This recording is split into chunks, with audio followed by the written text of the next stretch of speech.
Vamos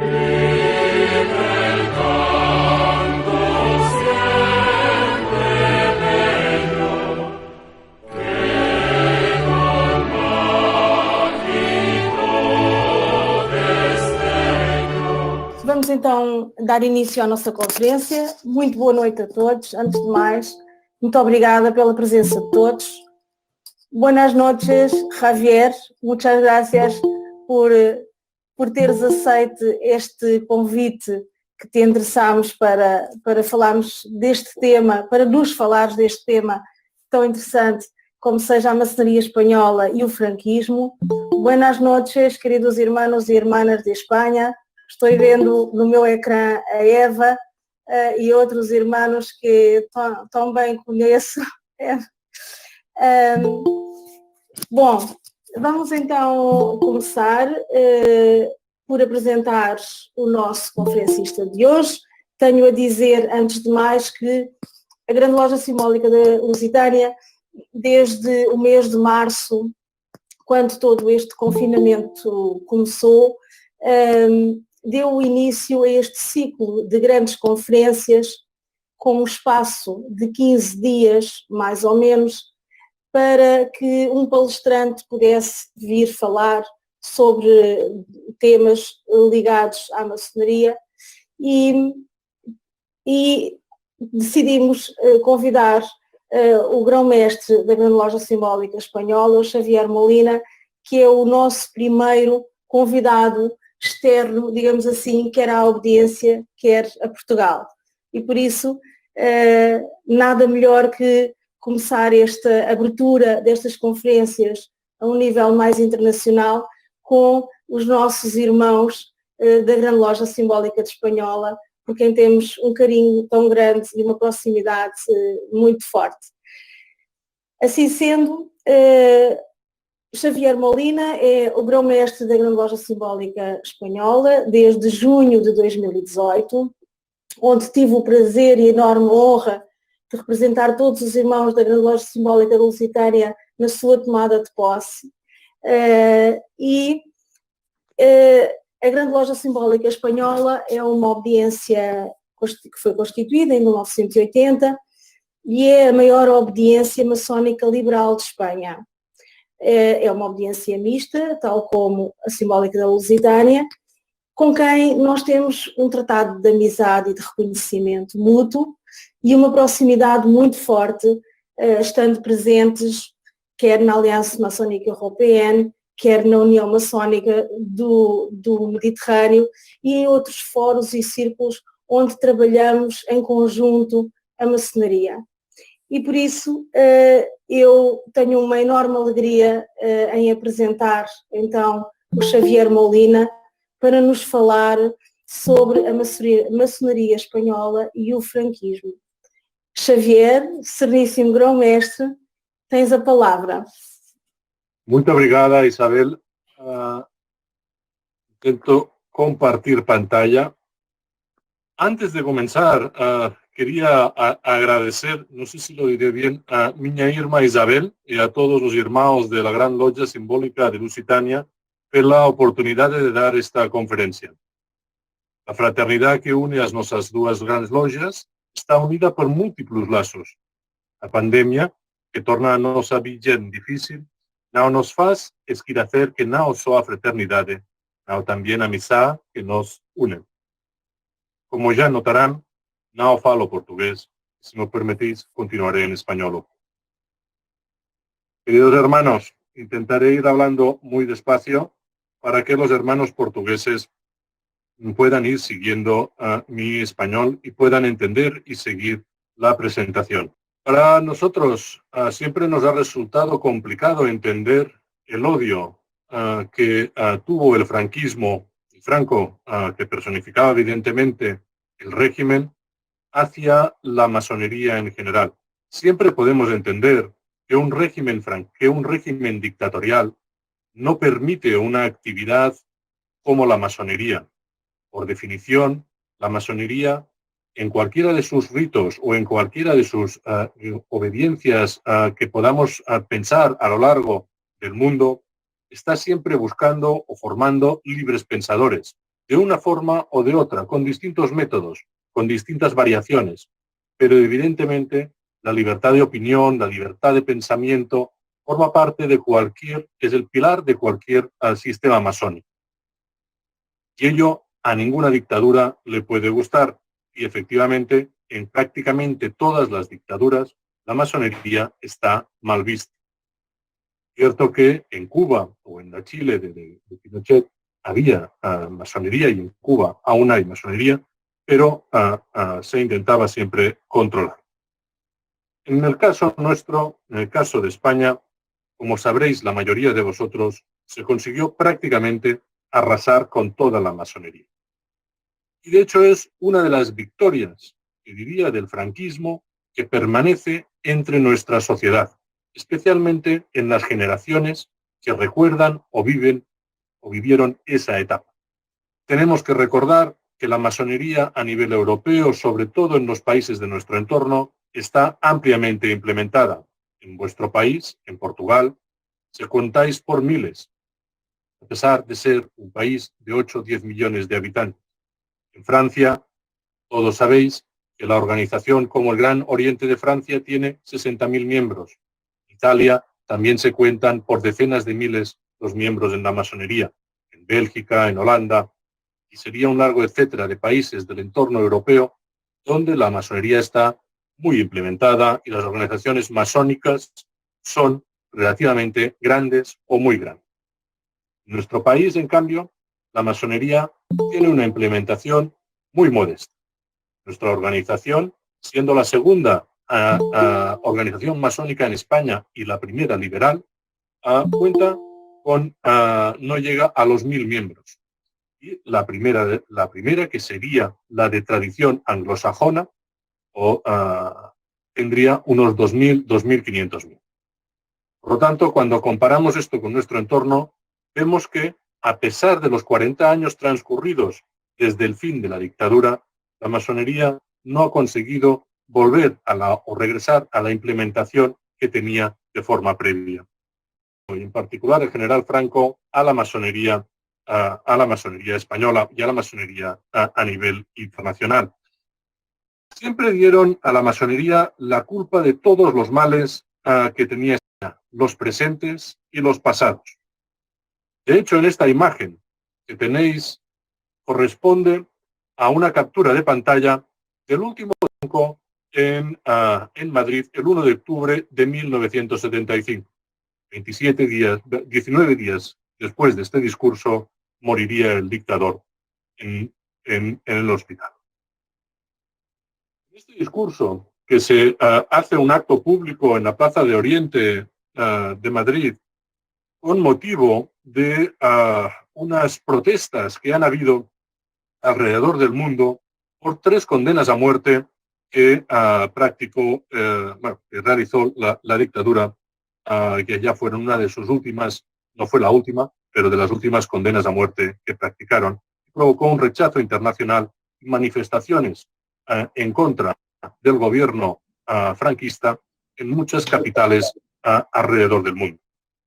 Estas manifestaciones que ocurrieron en contra del régimen eran fruto, como dijo literalmente Franco durante el discurso, de una conspiración masónica izquierdista de la clase política en contubernio con la subversión comunista terrorista en lo social.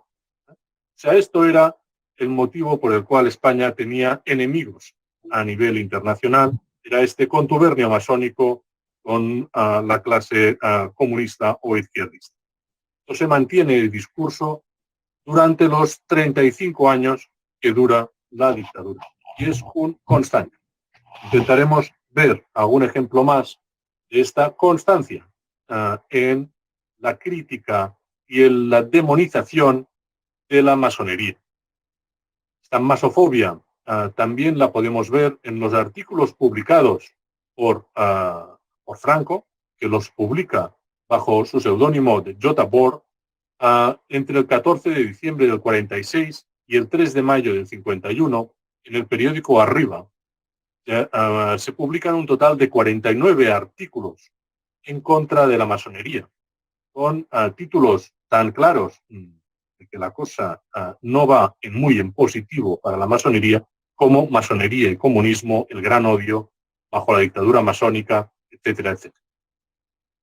Todos estos artículos se hace un compendio y se publica en formato libro, que podéis ver aquí en la portada del mismo, ¿vale? Y tiene frases como: este es el discurso continuo durante todos estos 35 años. De hecho, el primer paso que ejerce la dictadura, y ya podemos empezar aquí a discernir entre los motivos, o por lo menos entrever los motivos de este odio, es la orden de represión que publica la Jefatura de Estado, o sea, en el boletín oficial de la época, el boletín oficial del Estado, sobre la masonería y el comunismo, y la creación de un tribunal especial. Desde luego es digno de leer que un boletín oficial del Estado publique como introducción a la ley que prohibirá la masonería y el comunismo, hacer una lectura un poco detallada del motivo por el cual se hace esta prohibición. Y os remito al segundo párrafo, que es más específico, que os leeré. Y dice: en la pérdida del imperio colonial español, en la cruenta guerra de la independencia y en las guerras civiles que asolaron a España durante el pasado siglo, y en las perturbaciones que aceleraron la caída de la monarquía constitucional y minaron la etapa de la dictadura, aquí se refiere. En el año 40 está haciendo el mismo discurso prácticamente que en el año 1975, que sería su último discurso. Y podemos seguir leyendo: estos graves daños inferidos a la grandeza y bienestar de la patria se agudizan durante el posterior decenio y culminan en la terrible campaña atea, materialista, antimilitarista y antiespañola que se propuso hacer de nuestra España satélite y esclava criminal de la teoría de la tiranía soviética. Y así podríamos seguir, ¿eh? Pero básicamente hay un nexo, y es que culpa a la masonería de la pérdida del imperio español durante el siglo XVIII, en el siglo XVIII y XIX. ¿De acuerdo? Y sabéis bien que la mayoría de los líderes, como Simón Bolívar y otros, de los líderes de las guerras que hicieron la independencia de Latinoamérica, fueron masones, pero evidentemente no era la corriente masónica ni la masonería organizada como tal la que movió la independencia de las colonias, pero ellos asociaron a la masonería a esta guerra contra el imperio español.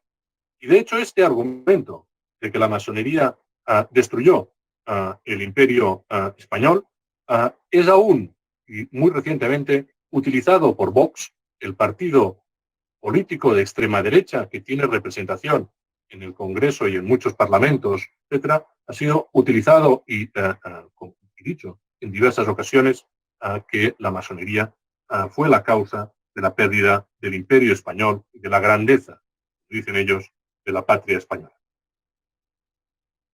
¿Qué otras causas podía tener Franco para tener este odio a nuestra organización? Yo creo que otra de las causas la tenemos que buscar a nivel familiar.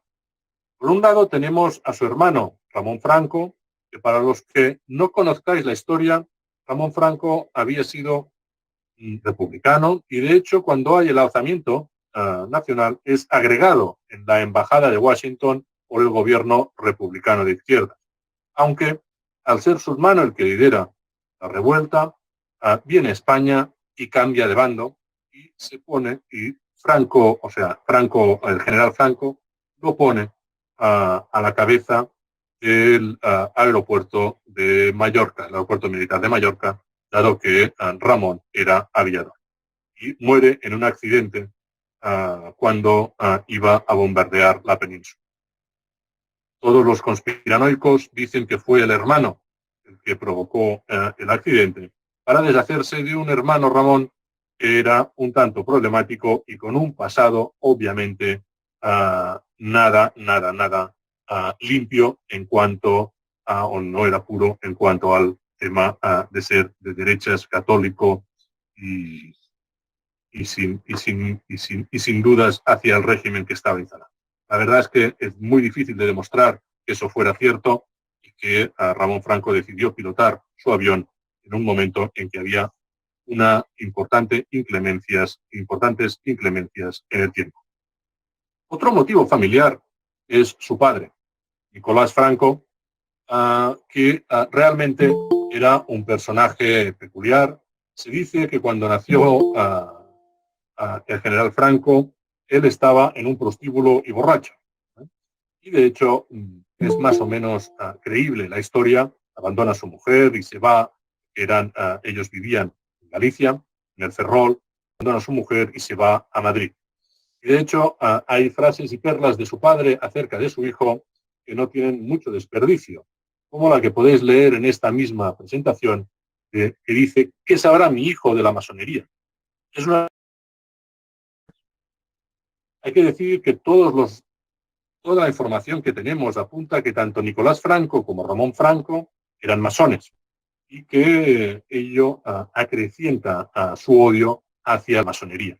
Desde luego, nunca ocultó su odio hacia su padre por haber abandonado a su madre. Otro motivo más que alegan las diferentes fuentes era su odio o rancunia, no sé si me entendéis en portugués, pero su desprecio, porque él se dice que había solicitado entrar en la logia Lucus del Larache. Larache está en el norte de África, formaba parte del protectorado español que había en esa época en el norte de Marruecos. Había un buen número de logias en esas zonas y muchas de ellas contaban con militares entre sus filas.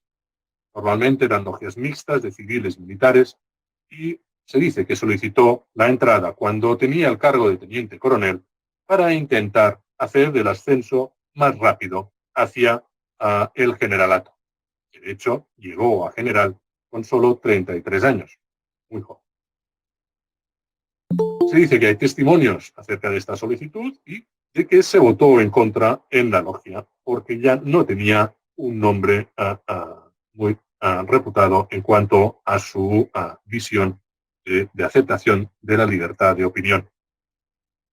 Otro tema es que el único general del Comité de Generales Alzados contra la República que vota en contra a que Franco sea nombrado generalísimo es el general Miguel Cabanillas, que estaba destacado en Burgos y que era masón conocido públicamente. Con lo cual, siempre vemos que estos militares presuntamente o más ilustrados rechazan a Franco como una persona ciertamente con un ámbito cultural más bien escaso. También debemos tener en cuenta para certificar un poco, para ver un poco el odio que podían tener toda esta extrema derecha y personalmente Franco hacia la masonería, el hecho de que la República Española era una institución de inspiración claramente masónica. El 38% de los representantes parlamentarios del primer Parlamento de la Segunda República eran masones y varios presidentes del Consejo de Ministros de esa época, incluso algunos de los de derechas, como de Rouge, eran masones públicos. Cierto que hubo una influencia decisiva en hacer o en practicar una laicidad del Estado, que en el año 31 era una cosa muy, muy atrevida y muy absolutamente rompedora en el Estado español, y que esto obviamente comportó que la Iglesia fuera absolutamente contraria a los valores que estaba dando el republicanismo en sus inicios. Podéis ver aquí comentarios como el del cardenal Gomá, que posteriormente sería primado de España, de que la masonería no quiero que queden en España ni las raíces. El obispo Torres y Bages: la masonería quiere canonizar la impiedad y, de hecho, cuando puede disponer del gobierno a su antojo, legaliza la impiedad y la impone a los ciudadanos como ideal de vida. Secta parricida que intenta matar a Dios en el alma del pueblo, etcétera, etcétera. Este odio generalizado a la masonería, pues viene influenciado por este intento de hacer que el Estado sea realmente laico. Tenemos que tener en cuenta que el bienio republicano fue realmente, sobre todo el primer bienio, fue realmente rompedor en una España aún muy, muy, muy inculta. Vayamos un poco al entorno histórico que nos marca este cambio, hasta el nacimiento del franquismo. Tenemos aquí en la izquierda el rey Alfonso XIII, junto con el dictador Primo de Rivera, que gobierna hasta el 29. Bueno, 31, disculpad. Tenemos que tener muy presente que hay la crisis del 29, conocida absolutamente por todos, con unas bolsas y unos mercados en retroceso hasta el año 33, y con una bolsa que no recuperará valor hasta el año 54. La quiebra de 2.000 bancos, etcétera. Y en España, esta crisis que nace en Estados Unidos también tiene un profundo impacto. Y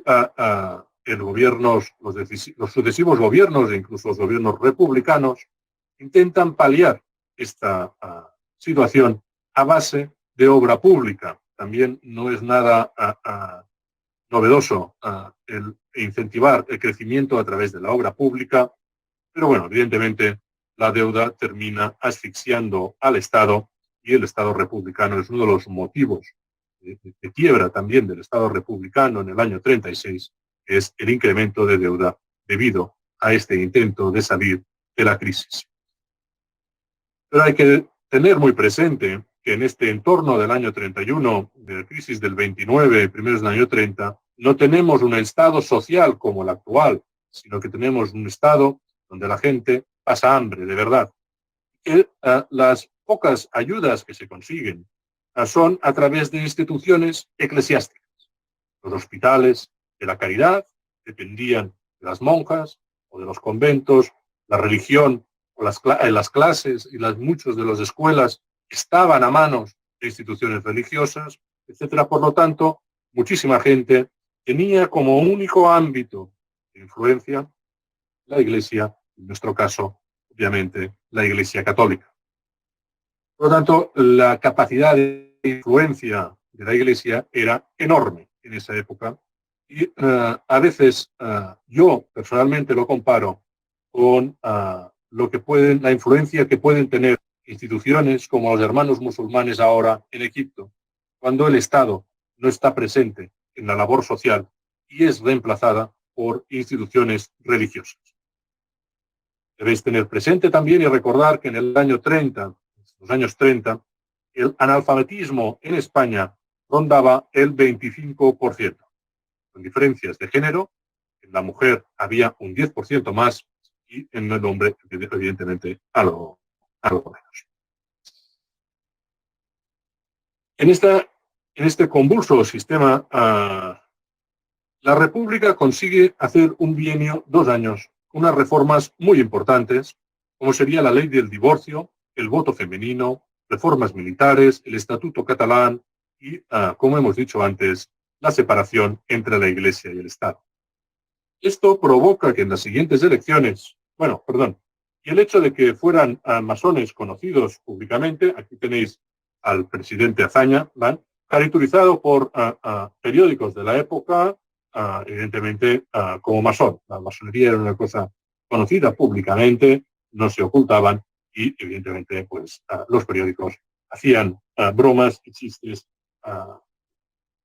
por ello, que la cosa tuviera mayor importancia. En noviembre del 33 las cosas cambian y ganan lo que serían las derechas. Partido Republicano Liberal de Le Rouge, junto con las derechas que llamamos de la Seda, lideradas por Gil Robles, que es el personaje más joven de la foto. Este bienio que somos por lo menos republicanos o de izquierdas, decimos que es un bienio negro, intenta tirar para atrás las reformas del bienio más republicano. Esto produce diferentes revueltas como la de Asturias y Cataluña. En la revuelta de Asturias será donde Franco puede lucirse, hacer una intervención militar donde es aplaudida por el gobierno de derechas, por los militares, y consigue ganarse prestigio dentro del colectivo militar a través de esa intervención, que era una revuelta civil, y hay una intervención sangrienta militar.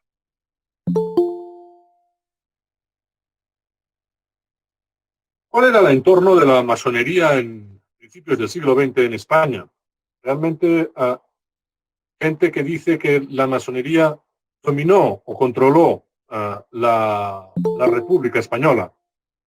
Tenemos que decir que esto es muy difícil de aseverar y absolutamente imposible de controlar. La masonería española, como os podéis imaginar, y como sucede con toda la masonería en cualquier lugar del mundo, estaba dividida en diferentes organizaciones. La Gran Logia de España, la Gran Logia Unida, el Gran Consejo Federal Simbólico, el Gran Oriente de España, etc. Había muchas organizaciones y que evidentemente las corrientes no eran exactamente las mismas. También había masonería femenina, etc. Pero no había una unión política. Y de hecho, cuando decimos que el 38% de los parlamentarios eran masones, estaban divididos en partidos políticos y corrientes políticas diferentes. Además, todos vosotros sabéis que la masonería en sí no hace ningún dictamen político, ni es ningún partido político, ni hacemos política por detrás como institución. Otra cosa es que formemos libres pensadores, enseñemos a la gente a hablar y a defender sus ideales, y esta gente al final tenga herramientas para triunfar en sitios donde esto se tiene que hacer, que es en la política. Pero como institución, nosotros nunca nos hemos inmiscuido en las políticas y además ni en las religiones y además, por definición, somos respetuosos con la legislación del Estado, de cualquier Estado donde desarrollemos nuestra actividad. Por lo tanto, carece de cualquier justificación. Es decir, que la masonería fundó o lideró la Segunda República en los bienios o en los gobiernos más izquierdistas. También conviene resaltar que, si bien la masonería estaba presente en la sociedad, se considera que durante la Segunda República, en el periodo de los años, principios de los años 30, no había más de 6.000 o 7.000 masones en España. Es cierto que parece una cifra pequeña, una cifra modesta, pero teniendo en cuenta la población que había, no estaba nada mal. Y de hecho era muy superior a los 4 o 5.000 que puede haber en total ahora en España. Porque evidentemente había un tercio de la población actual. Entonces, la masonería estaba presente en la sociedad, sobre todo había muchas logias en el sur, había mucha influencia de Gibraltar como colonia británica y evidentemente difundía la masonería por el sur de España con bastante facilidad, y también había mucha masonería en el protectorado español de Marruecos. Encontrado esta información, también yo creo que conviene reflejar la masonería que había en el entorno del general Franco, que él vivía allí y que se desarrolló la carrera, una importante parte de su carrera militar en el protectorado español y de Marruecos, y ver un poco la cantidad de logias y masones que había. Yo creo que por el entorno que teníamos era muy destacado, como podéis ver, de diferentes organizaciones en las logias de una forma habitual. Como podéis ver en la estructura profesional que narra la respetable logia Perseverancia, donde pues había 10 militares con total normalidad entre la población civil. No he encontrado el referente de la logia, sí que está la logia de Larache, la logia Luxus, que supuestamente Franco pidió la entrada, pero no he encontrado esta estructura profesional que vemos en la de Perseverancia en el caso de la de Larache. Bueno, llegamos finalmente a la represión. ¿no?, la creación de este tribunal especial en el año 40 para la represión de la masonería y el comunismo. No sé si hay otro lugar en el mundo donde se creara un tribunal específico para reprimir la masonería y el comunismo. Evidentemente se volvió un tribunal en genérico que hizo represión de todos los contrarios al régimen.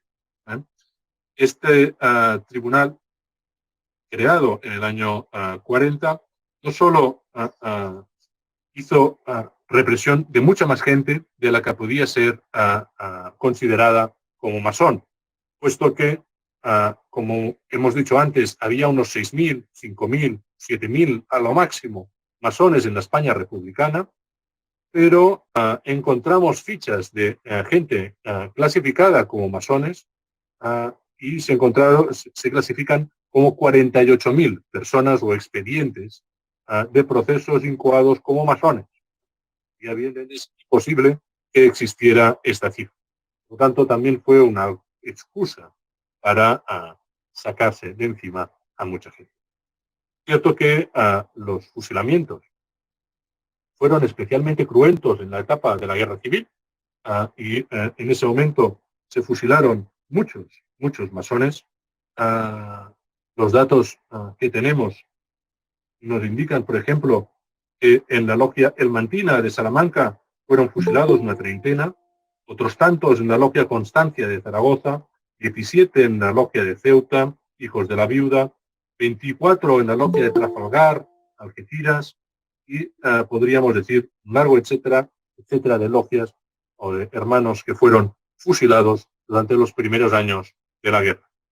Posteriormente, ya a partir del año 40-42, los fusilamientos evidentemente se reducen y los castigos suelen ser más leves, con bastantes años de cárcel o con la prohibición del trabajo, y evidentemente condenaban a la gente a la miseria y al exilio. Es decir, que Franco era una persona que no le temblaba la mano en absoluto para justiciar a nadie. Tenemos aquí en la parte derecha, al fondo, la foto del primo hermano de Franco, Ricardo de la Puente Bahamonte, que fue ordenado fusilar por el general, dado que no se unió a la revuelta y siguió al bando republicano. La represión de estas 48.000 fichas, realmente tenemos, por otro lado, la suerte de que se creó este archivo de Salamanca con todo el material que se cogió de las logias y de los archivos personales de diferentes hermanos. Se reunió todo en el archivo este de Salamanca y hoy hay un archivo, el archivo masónico y colección de elementos masónicos absolutamente increíble que podemos ver en Salamanca. La verdad es que, por un lado, es una suerte, por otro, evidentemente, todos debemos ser conscientes cómo se ha obtenido este archivo. Y también podemos ver una exposición de la masonería. Los españoles lo conocemos muy bien, supongo, no sé hasta qué punto en Portugal. Salamanca queda muy cerca de vuestras tierras y es fácilmente visitable cuando no haya pandemia. Hay una logia montada en el museo, que es la foto que tenéis aquí en la izquierda, con una versión algo... hay muchos elementos que evidentemente son perfectamente reconocibles por cualquiera de nosotros y que podrían estar en cualquier templo, aunque hay el elemento de que los hermanos están encapuchados, cosa que yo no conozco ningún ritual en que la masonería se practique en capuchas negras. Entonces hay una recreación malévola de lo que es la masonería. Esto se hizo en los años 60 o 50 y sigue allí, expuesto tal cual, a pesar de que se les ha contado en diversas ocasiones a los miembros y al director del archivo que no hay ningún rito donde se vaya a encapuchar. Lo único que han hecho los del archivo es poner una voz en off que explica que esta recreación no forma parte, o los vestidos no son propios de la masonería, y que es una recreación para criticar a la masonería. pero realmente creo que hoy podría hacerse algo diferente en no tener solo una voz en off que explica el origen de esto. Realmente, para finalizar, yo quería deciros que para nosotros, para los españoles, creo que es una obligación y un deber hacer la memoria histórica. Tenemos unos hermanos en nuestra respetable logia Altuna y en especial al querido hermano Iñaki Zuluaga, que ha escrito y publicado mucho acerca de la memoria histórica, que hicieron un magnífico trabajo con el libro Memorias de una luz, que relata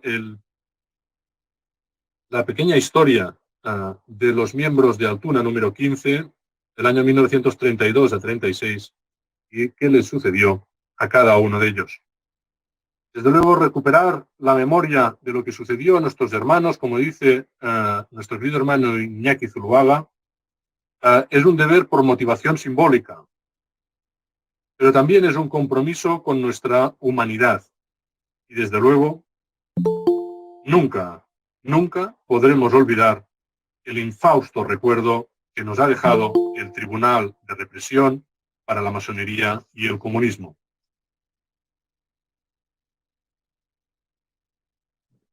Y aquí un recuerdo más a nuestros hermanos de San Sebastián.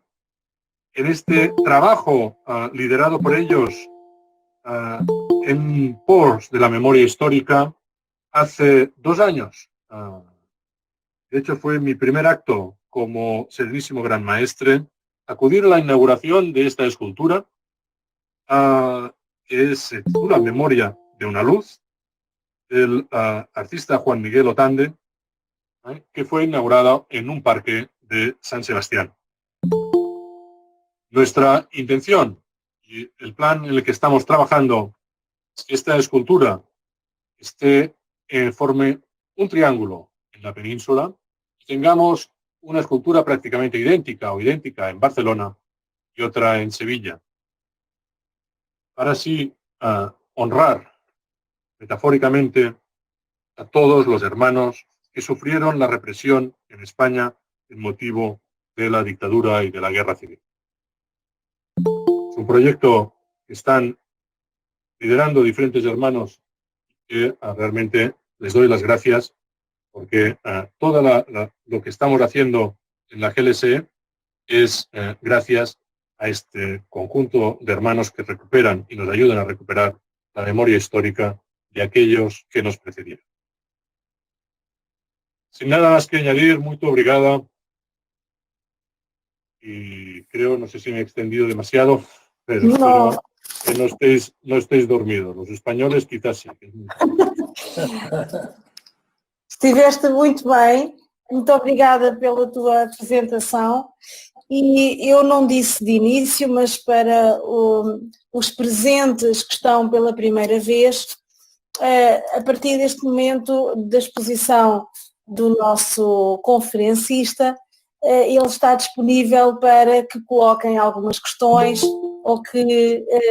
ou por escrito ou diretamente, que ele está disponível para esclarecer ou para trocar algumas ideias. Quem quiser usar a palavra, talvez fosse melhor escrever aqui de lado e eu poderia ir orientando.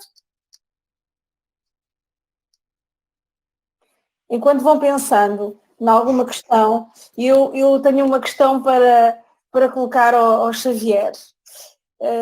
Isabel, placer.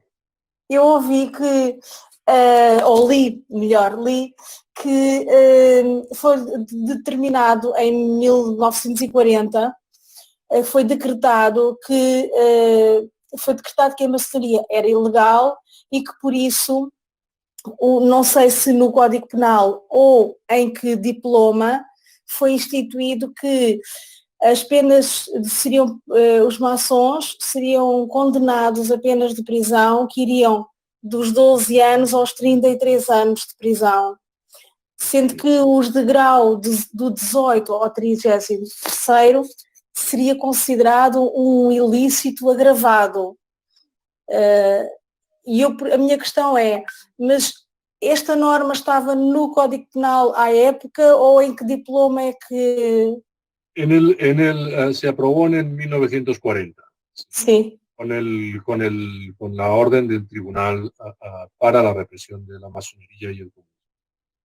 Antes, ya desde el inicio, el bando sublevado dice que la masonería es una actividad contra, no sé cómo lo dicen exactamente, pero ya da orden de apresar a los masones. Y evidentemente en ese momento de la guerra se fusilaban. Muito obrigada. Bom, já temos aqui uma questão e a Conceição pede a palavra. Por isso, Conceição, tens a palavra. Buenas noches, Javier. Buenas noites a todos. ¿Por qué la masonería siempre conectada con el comunismo? ¿Siempre es una estrategia política o no entiendo muy bien porque nuestros principios no tienen mucho a ver con el comunismo, para ser muy franca? No, hay sí, bueno, o nos asocian con el comunismo o con el judaísmo, pero no tiene ninguna base, porque además en países, en Rusia, la masonería no tenía ninguna tradición, o sea que ni la tiene ahora, o sea, no tiene ningún fundamento. Básicamente era por este odio irracional que asociaban a las ideas más libertadoras, las asociaban a la masonería y por ende también al comunismo. Pero era porque eran ideas que consideraban en contra de la Iglesia y de los valores que preconizaba la religión en ese momento. Porque eso les genera esa asociación falsa, pero en su mente un poco retorcida les genera esa asociación. Gracias.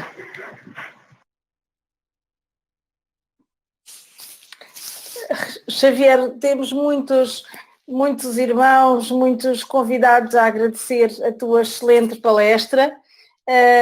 Eu perguntava se alguém mais quer colocar alguma questão ou aportar alguma ideia àquilo que foi apresentado.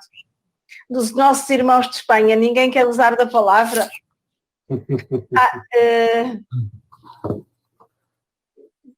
Hola, Javier. Hola, Fernando.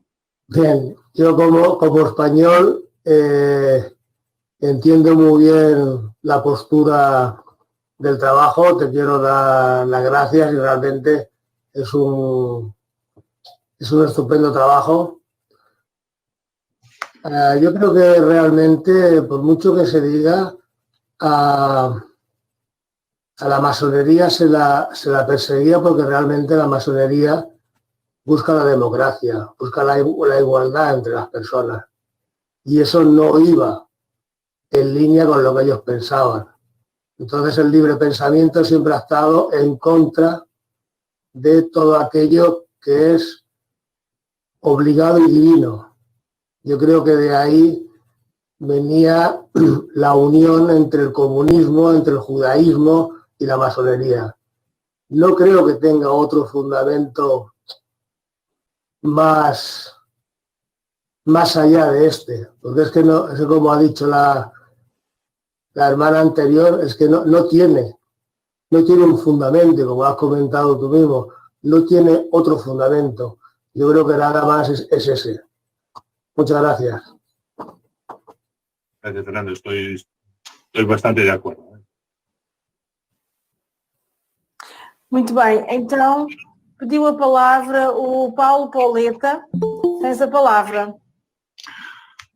Buenas noches. Hola, buenas noches, Javier. Buenas noches, Paulo. ¿Cómo estás?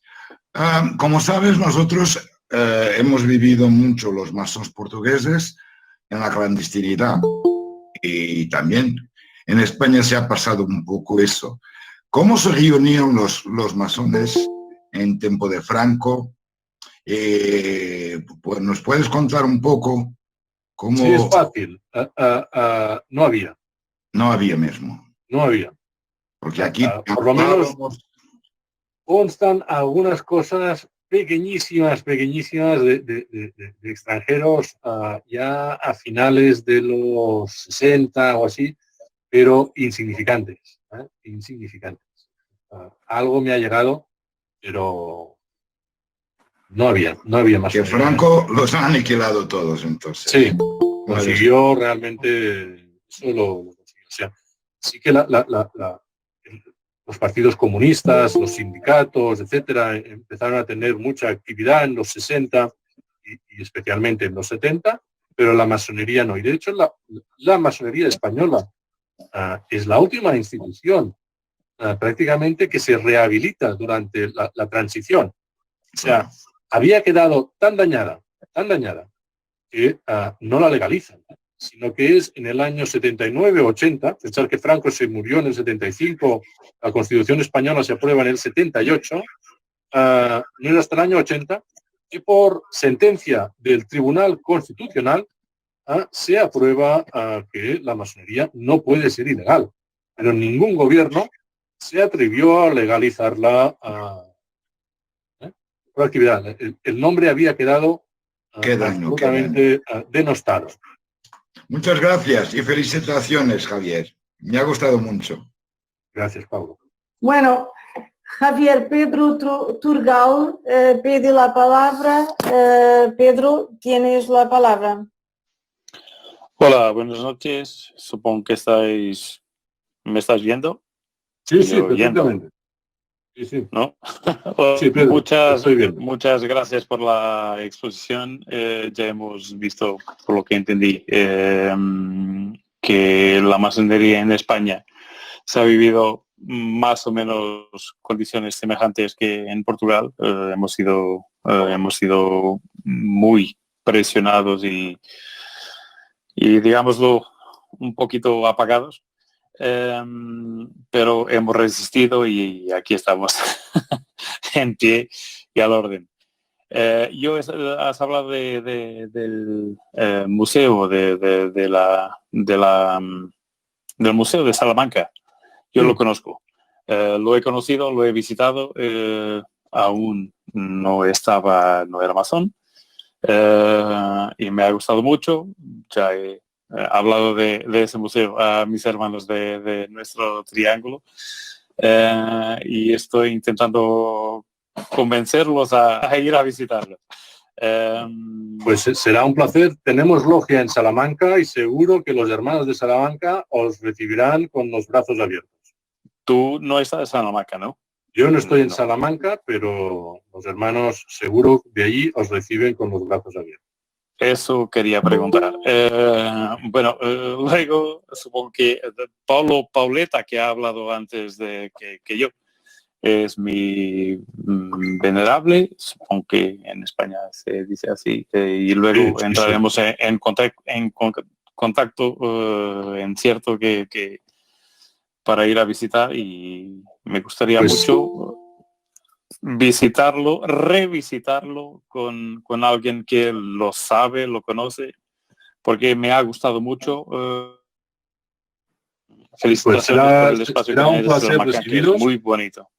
Y cuando la situación de la pandemia se arregle un poco, lo dices a la hermana Isabel, ahora lo dices a la hermana Isabel, y los hermanos de Salamanca os recibirán encantados.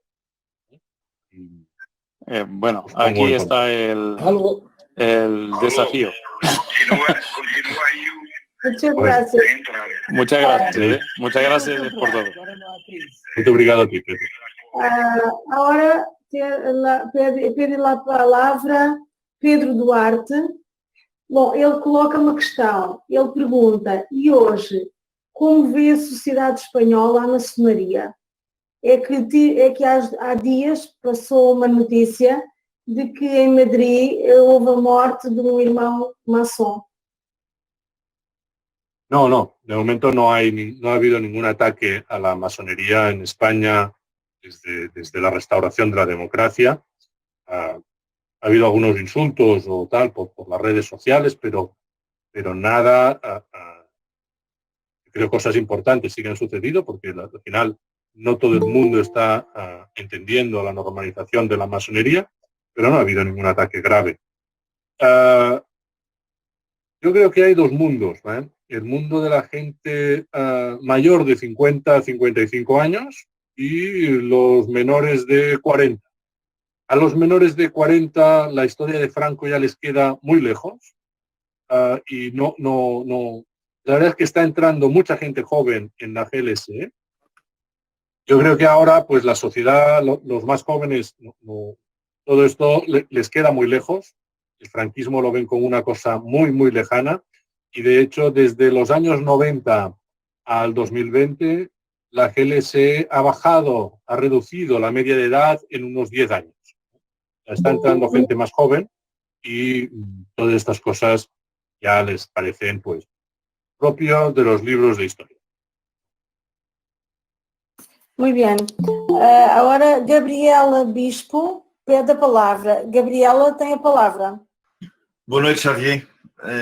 Inácio Lugero. Boa noite, Gabriela. No es Gabriela, es Ignacio. Ignacio, vale. Ignacio, ahora te veo. Vale, que no te veía. Vale, Ignacio. Muchas gracias por la conferencia.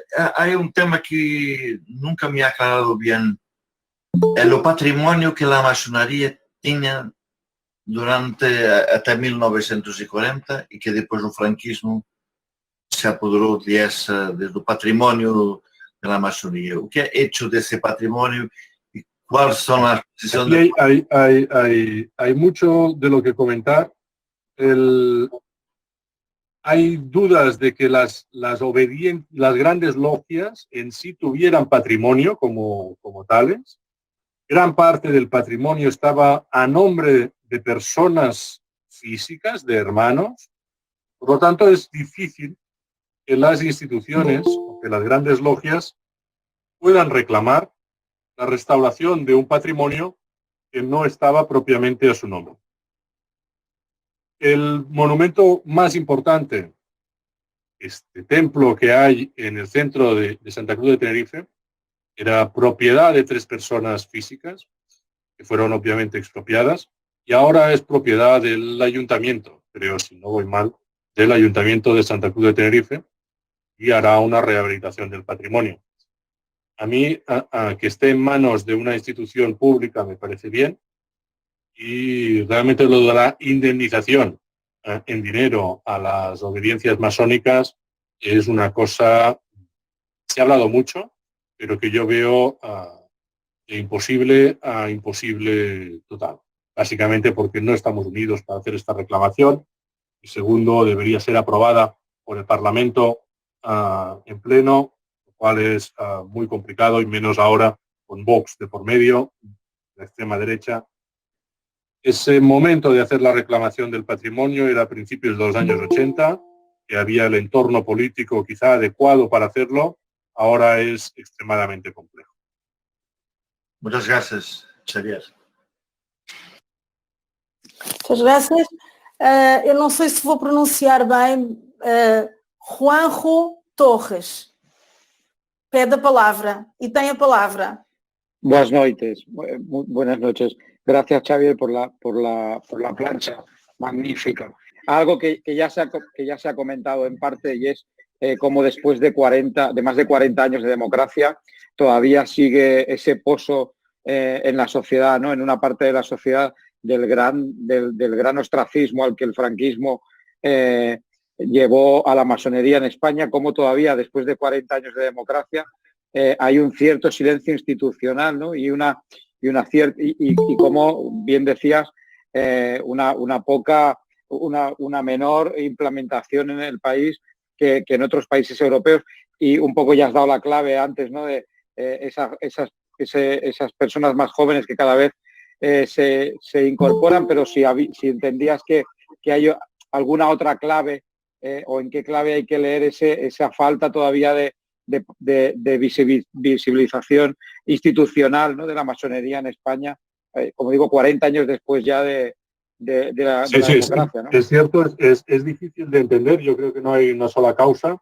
Yo creo que el nombre fue tan denostado que creó un pozo en la gente de más edad, y que esto es muy difícil de cambiar, porque al final la gente ve la masonería como algo, pues decir, no sé, pero bueno, no parece. Y ves la verdad es que yo, la gente que me encuentro actualmente y que os podéis encontrar todos vosotros, a la masonería le importa tres pepinos, ni bien ni mal, ¿vale? Es decir, y te dicen, eres masón, ¿y esto qué es? Les cuentas un poco y dicen, ¿y te gusta? Sí. Pues felicidades. No, la gente hoy no le da más importancia, incluso la gente de mi edad o mayores, es decir, como si te dedicas a la caza y pesca. Igual, si tú te está bien, igual me parece situación, ¿no? Pero bueno, me parece el primer paso a la normalización. Muchas gracias, muy obrigado. Buenas noches. Muchas gracias. Juanjo, gracias, buenas noches. Salomé pede a palavra. Tens a palavra, Salomé. Não é a Salomé, minha querida irmã, é mesmo o Joca. Joca, muito bem, tens a palavra. Mesmo uma boa noite para ti, querida irmã, uma boa noite ao Javier também, e um obrigado a ele pela demonstração que deu. Bem, não sou muito virado a essas coisas, mas gostava de lhe pôr uma questão muito simples dentro da maçonaria, que era o quê? Isto ao Javier diretamente e aos espanhóis em si. Não é só ele, é aos maçons espanhóis e a todos os espanhóis em geral, não é? Dado com... Eu vou pedir imensa desculpa que o meu portanhol é um tanto ou quanto estranho, não é? E, portanto, a única questão que queria pôr ao Javier era o seguinte, é que depois de todo este trabalho que foi feito pela maçonaria em Espanha, dos avanços e recuos que foram obrigados a fazer, dentro de muito esforço, com certeza que foi feito, se consideraram que o trabalho deles foi, dado que hoje a monarquia existe, e é uma coisa que não condiz muito com os nossos, não tendo nada contra, não é? Quer dizer, diretamente teremos, mas não diz muito com os nossos direitos e deveres e forma de estar, se consideram que o foi, se o foi uma vitória ou uma derrota, e se contribuiu para uma coisa, para a união dos espanhóis no seu todo, nós sabemos que não é fácil unir os espanhóis no seu todo, e o que é que estão propostos a fazer para tentar que isso aconteça. Portanto, para ser uma vitória para os maçons e para ser uma vitória para o povo espanhol e para todos os maçons espanhóis, para que possam ajudar na construção dessa união espanhola. Obrigado. Não entendido. Não entendi. O nosso irmão perguntava se com estes avanços e recuos que teve a maçonaria em Espanha, aliás como teve em Portugal, como é que tu vês hoje em dia que a maçonaria, como é que ela evolui? Yo la masonería en España hoy la veo en un lento proceso de crecimiento, lento proceso de normalización. Pero bueno, creo que dentro de 40 años ya estaremos normalizados totalmente.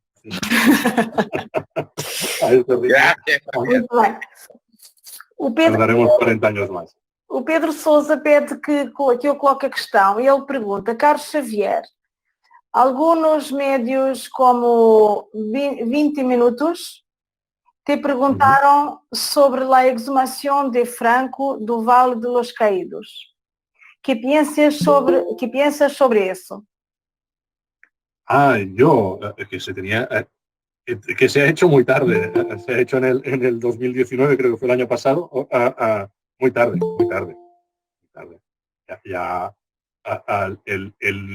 El Valle de los Caídos es una cosa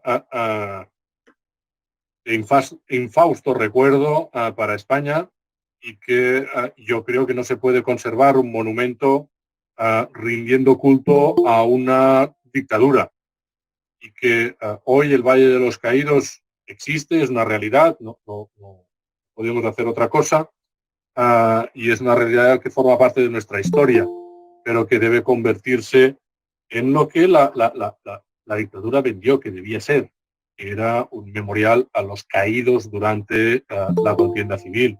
Pues yo creo que puede ser una memoria a la guerra y un grito a la paz, ¿vale? Y a la conciliación. Debería transformarse el monumento. Para mí el siguiente paso debería ser desacralizarlo, o sea, que no fuera un centro religioso católico, sino que pudiera ser realmente un centro para explicar lo que fue la guerra desde el punto más neutral posible y ser memoria a toda la gente que murió, porque evidentemente murió gente tanto del bando republicano como del bando franquista. Por lo tanto, hay que hacer memoria de todas las partes y dar dignidade a todos. Muchas gracias. Outra questão do Carlos Lopes. Ele diz, gracias por la palestra. La película magnífica Mientras dure la guerra, de Alejandro Amenábar, de 2019, retrata la vida de finales de los años 30 en Salamanca, con la vida de Miguel Unamuno. El general Miguel Cabanillas aparece como un actor importante en el cambio, pero al ser un hombre no le permitió liderar y con esto Franco asume el poder.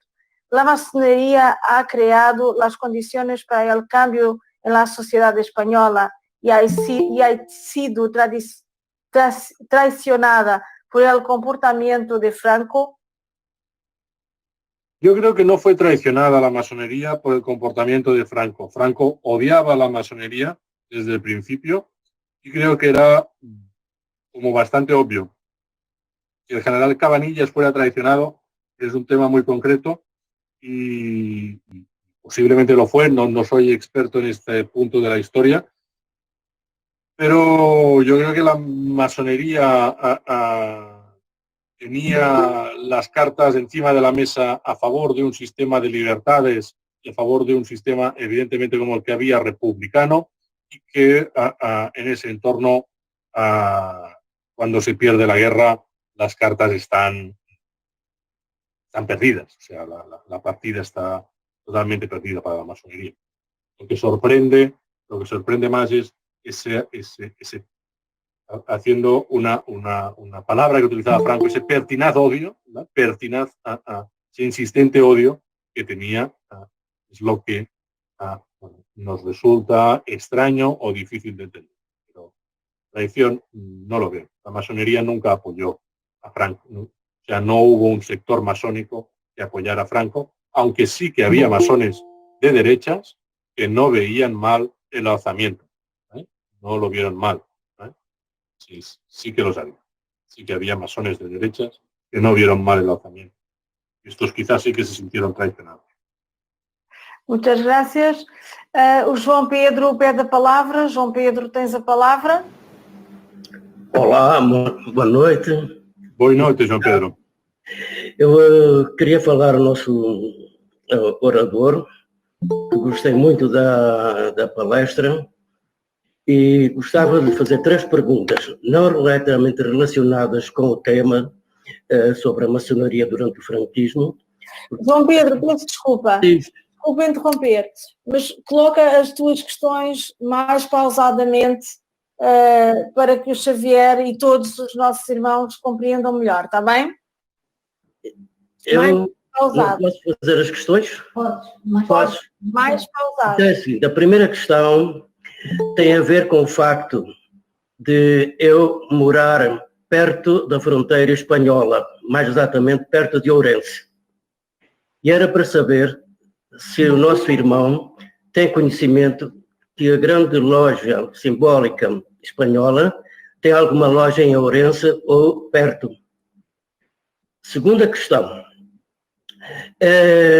Portanto, ele é sociólogo e reparei que num dos quadros que apresentou apareceu a repartição profissional dos membros da maçonaria.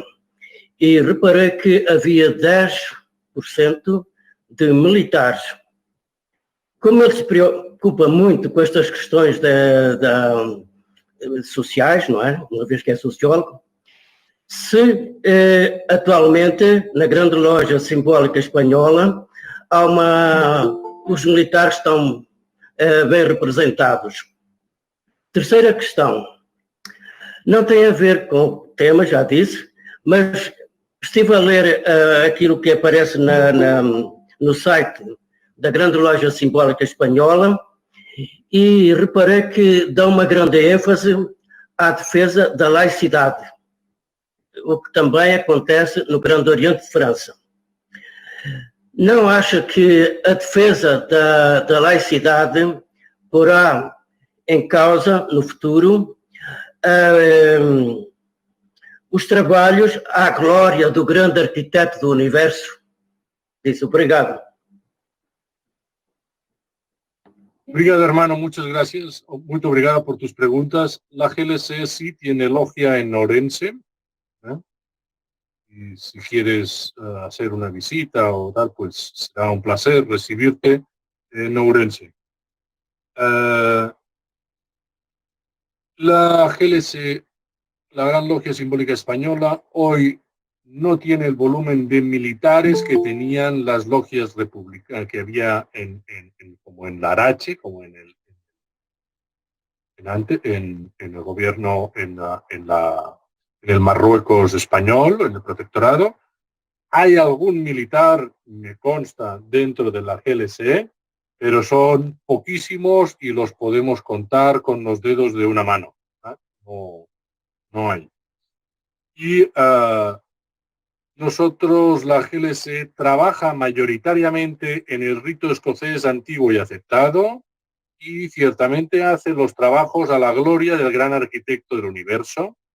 Es cierto que trabajamos otros ritos, yo particularmente soy de rito francés, y trabajamos al progreso de la humanidad, pero son ritos minoritarios dentro de la GLC.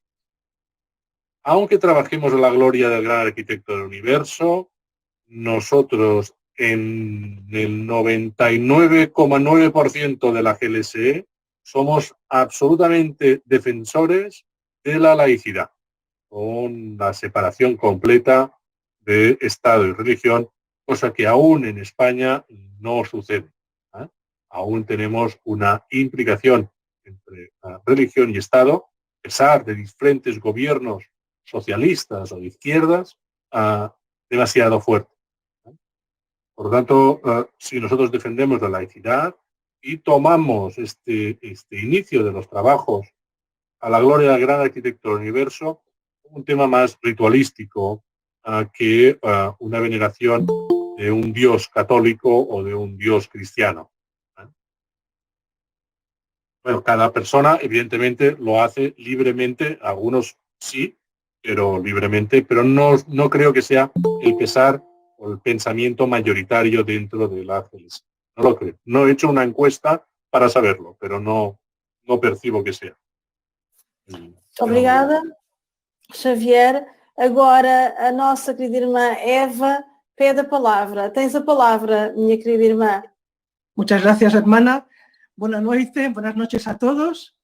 Xavier, muchas felicidades por tu charla, que ha sido de verdad un barrido muy interesante sobre esta historia oscura de nuestra España. Yo solamente quería indagar un poquito más sobre el aspecto actual de la masonería frente a la sociedad y decir que una vez al año en España tenemos la Noche de los Museos. En esa noche, pues hay logias que se abren al público en general para que las visiten en muchas ciudades de España. Y lo que sí se nota es muchísima curiosidad, yo diría que hasta morbo, por saber qué esconde o qué es lo que es la masonería, ¿no? Hay actitudes positivas y actitudes negativas, aunque ambas se suelen interesar. Sí es cierto que todavía hoy, en algunos ámbitos, como puede ser, por ejemplo, ámbitos muy, muy católicos, hay una cierta prohibición, entre comillas, de ser masón. Y si tú eres, por ejemplo, un profesor en un instituto que es de monjas o de curas, te vas a impedir muy mucho de decir que eres masón, porque te pueden sencillamente echar. Entonces, todavía hay muchos masones actuales, lo esconden.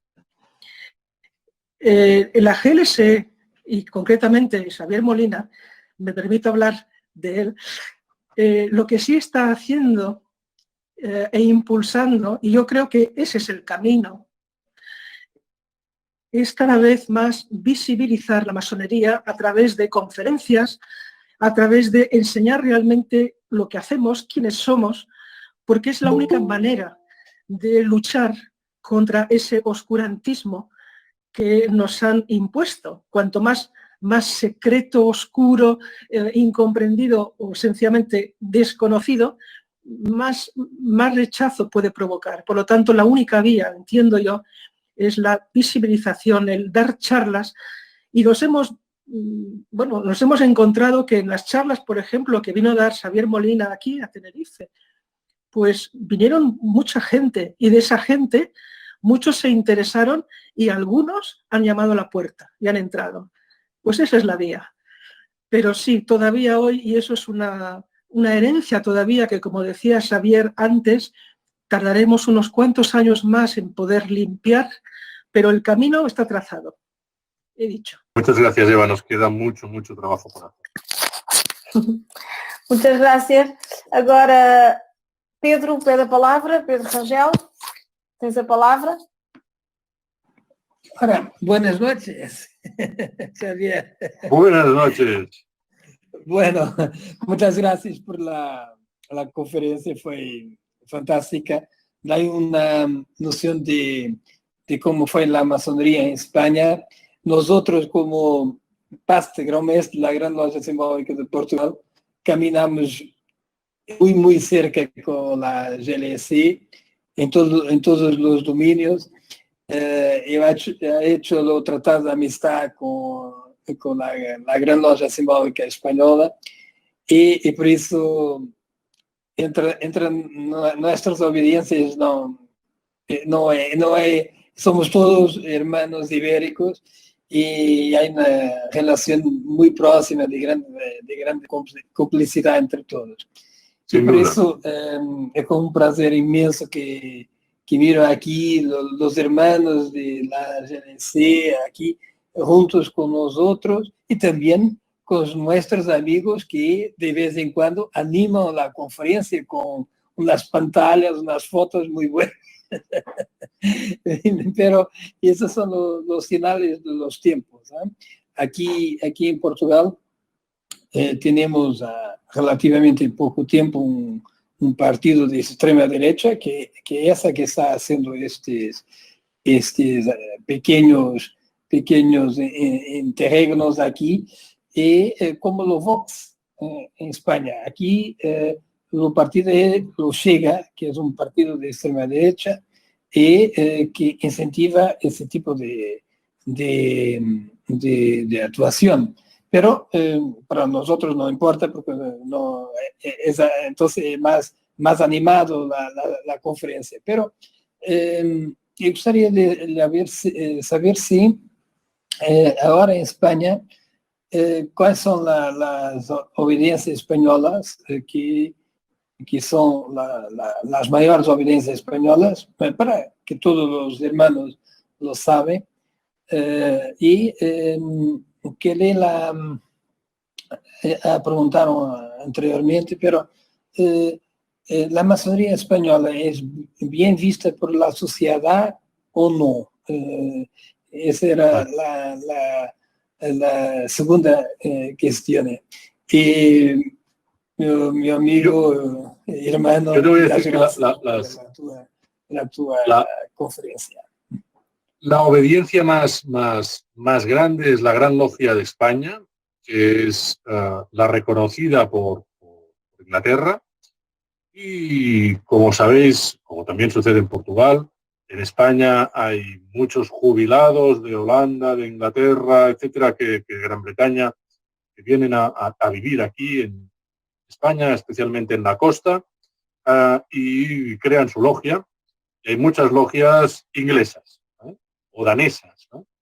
Y por lo tanto, pues la mitad de los miembros de la GLE, la Gran Logia de España, son extranjeros, son ciudadanos de la Unión Europea, pero no son españoles, no hacen las tenidas en español ni en castellano, sino que son en inglés, en danés, etcétera.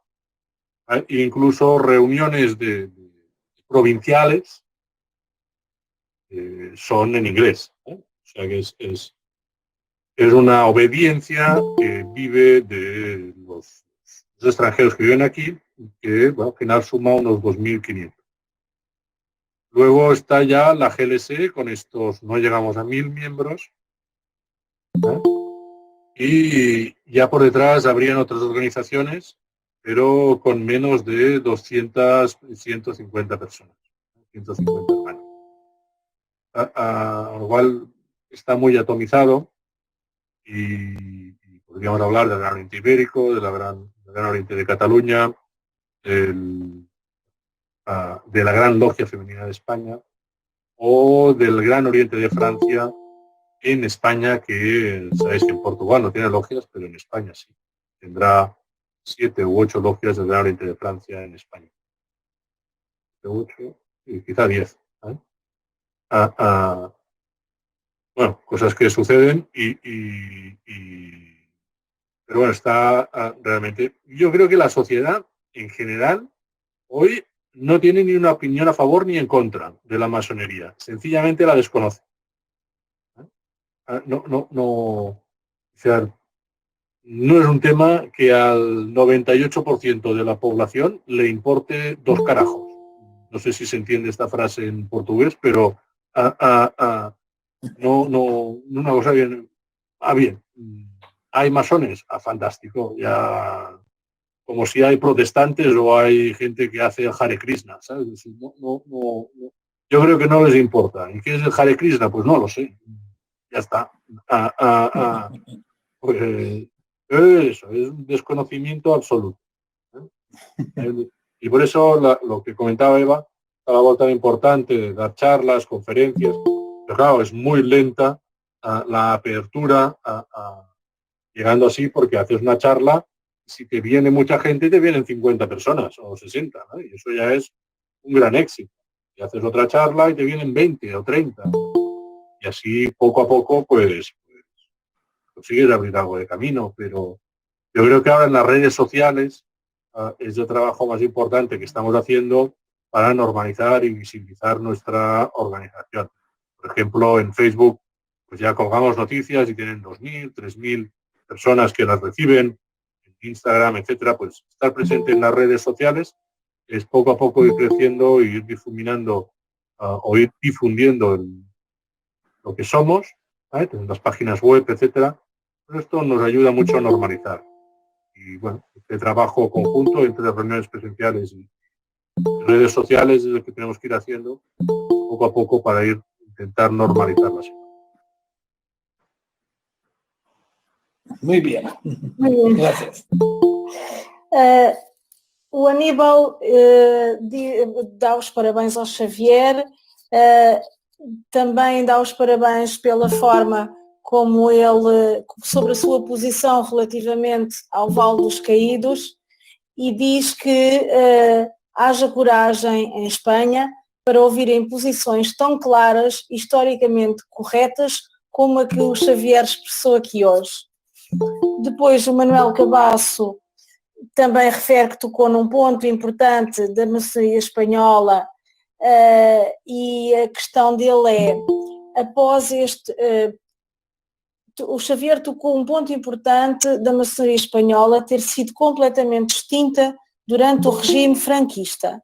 A minha questão é, após este triste momento, qual foi a primeira pedra para voltar a erguer as obediências espanholas? Las obediencias españolas renacen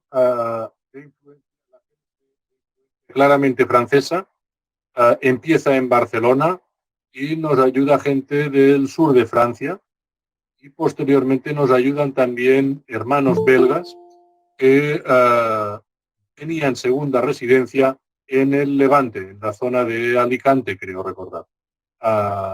Y de hecho la GLSE hoy tiene una logia en Bélgica que es de estos hermanos que veraneaban, bueno, ya son los hijos y tal de los hermanos que veraneaban en esa zona de Alicante, y que ayudaron a fundar la GLSE. O sea, que nos ayudaron hermanos franceses y hermanos belgas, en nuestro caso. Y en el caso, supongo, de la GLE, de la otra, pues fueron hermanos británicos que veraneaban aqui. Foi por el turismo. Muito bem. Uma outra questão da Ellie Jacobensen, eu não sei se vou traduzir bem a questão, ela gostaria de saber como é que é a relação entre a maçonaria com a monarquía española. No tiene ninguna relación la masonería y la monarquía española. No es como el caso británico, ni mucho menos. No creo que el rey de España sepa lo que es la masonería, como muchas otras cosas. Le habrán contado que en la masonería solo hay hombres, con lo cual no le interesa en absoluto. No creo que le interese en absoluto una organización solo masculina a nuestro rey. Le habrán contado eso a algún británico y no le interesa. No. Por lo menos al rei emérito. Pergunto uma última vez se há mais alguma questão. Aqui na lateral não tenho mais nenhuma questão. Não sei se alguém mais quer colocar uma questão. Não entendi, Luísa. Repite, Eu por favor. estava a perguntar se alguém mais quer colocar uma questão. Muito bem. Não havendo mais questões, resta-me agradecer uma vez mais ao Xavier pela sua resposta pronta quando lhe foi endereçado o convite. Muito obrigada pela tua explanação. Muito obrigada aos irmãos que te acompanharam. Muito obrigada a todos os presentes aqui esta noite. Vou então passar a palavra ao Amadeu Alves, que irá fazer a apresentação ou anunciar a próxima conferência. Tens a palavra. Muito boa noite, minha querida irmã Grã-Mestre da Grande Loja Simbólica da Lusitânia.